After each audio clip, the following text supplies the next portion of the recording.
परमेश्वरी मन्त्रहीनं क्रियाहीनं भक्तिहीनं सुरेश्वरी यद्भोजितं मया देवी परिपूर्णं तदस्तु मे अपराधशत्नं कृतवान्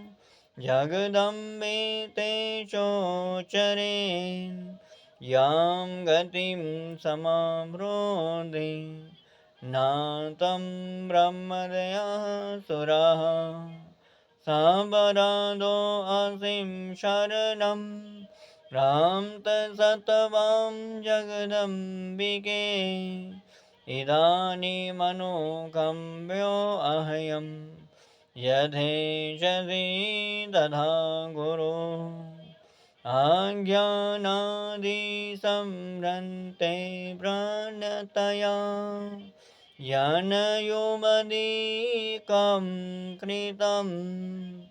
तत्सर्वशं यदां देवी प्रसीद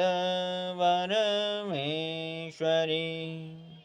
कामेश्वरी जगन्मातः सच्चिदानन्दविग्रहे ग्रहणाचरमिममृतया प्रसीद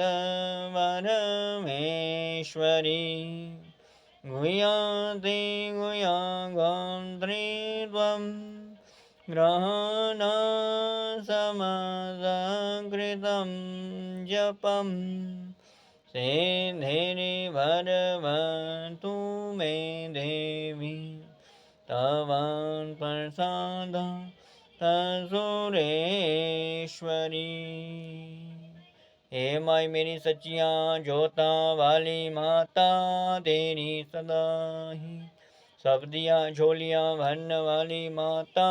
तेरी सदा ही सब दे दुखड़े दूर करने वाली माता तेरी सदा ही जयकारा शेरा वाली दा बोल सच्चे दरबार की जय।